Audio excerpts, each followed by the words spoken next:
5वां वचन। स्वाति ने इसी साल शहर के कॉलेज से पढ़ाई पूरी की है और अब उसके लिए जगह जगह से रिश्ते आने लगे हैं। स्वाति से ज़्यादा उसके रिश्तेदारों को उसकी शादी की चिंता है, इसीलिए जो भी स्वाति के घर आता वो किसी नए लड़के की खबर ज़रूर ले आता।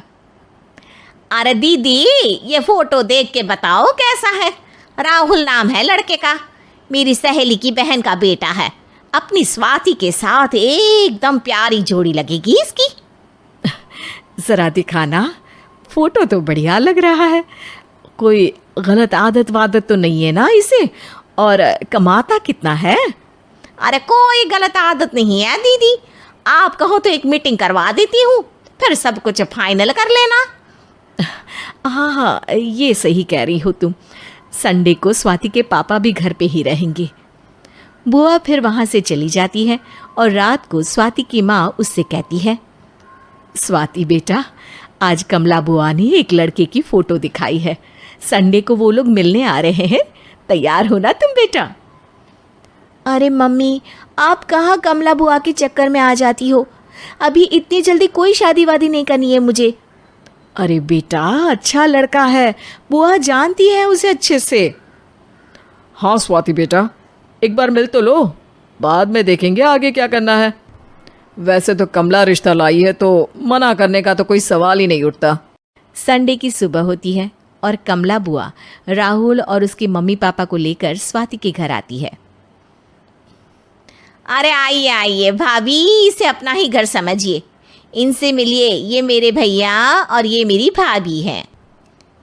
नमस्ते भाभी जी, ये है हमारा लड़का राहुल, सरकारी नौकरी की तैयारी कर रहा है ये। वैसे आपकी बेटी कहाँ है? अरे स्वाति बेटा, बाहर आ जाओ।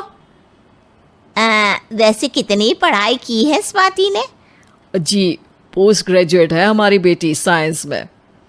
ये सब तो ठीक है, पर घर संभालना जानती है या नहीं? हमें कौन सी इससे नौकरी करवानी है, नौकरी तो मेरा बेटा करेगा ही। पर मैंने इतनी पढ़ाई की है और आप चाहती हैं कि मैं घर पर ही बैठी रहूं? अरे स्वाति बेटा, ये बड़ों की बात में तुम कहाँ बोल पड़ी? हम सब देख लेंगे क्या करना है क्या नहीं। हम तो इसी बात में विश्वास करते हैं कि घर के लड़के घर में ही रहे तो ज़्यादा अच्छा रहता है, वरना भाई साहब आप तो आजकल के हाल जानते ही हैं, कितनी घटनाएं होने लगी हैं औरतों के खिलाफ। स्वाति बेटा, रसोई का काम तो पूरा जानती हो ना? शादी के बाद तुम्हें ही संभालना है वो सब। अरे बहुत अच्छा खाना बनाती है ये, आप सब लोग इसकी तारीफ करते नहीं थकेंगे।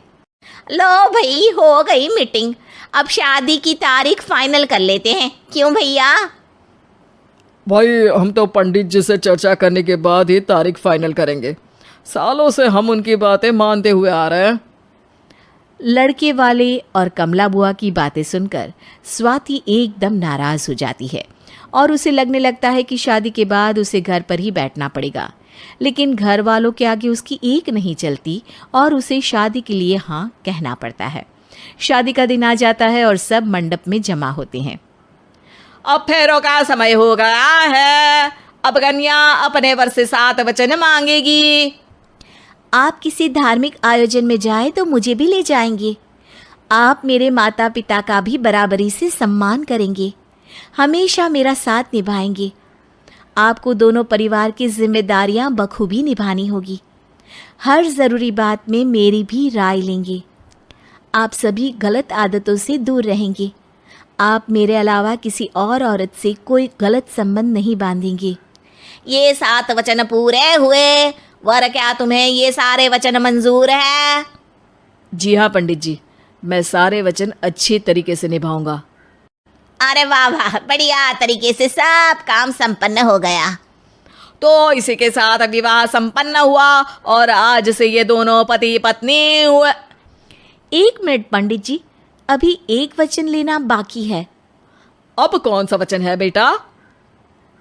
मैं अब हमेशा के लिए किसी दूसरे घर में जाने वाली हूँ, तो पति के अलावा मैं अपने सास ससुर से भी एक वचन लेना चाहूँगी।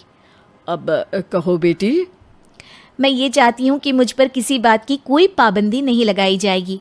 मुझे सब कुछ करने की आज़ादी होगी और मैं भी विश्वास दिलाती हूँ कि मैं एक अच्छी बहू बन के दिखाऊंगी।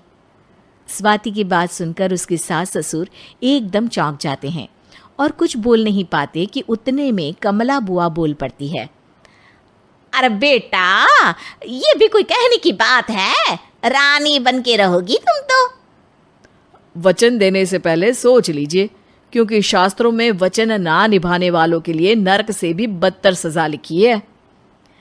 स्वाति की चालाकी से वहां मौजूद सब लोग प्रभावित हो जाते हैं और लोगों में बदनामी ना हो जाए, इस कारण स्वाति के सास ससुर को उसे वचन देना पड़ता है। अरे कैसी अपशकुन वाली बातें कर रहे हैं आप पंडित जी। हमें मंजूर है बेटा तुम्हारी शर्त।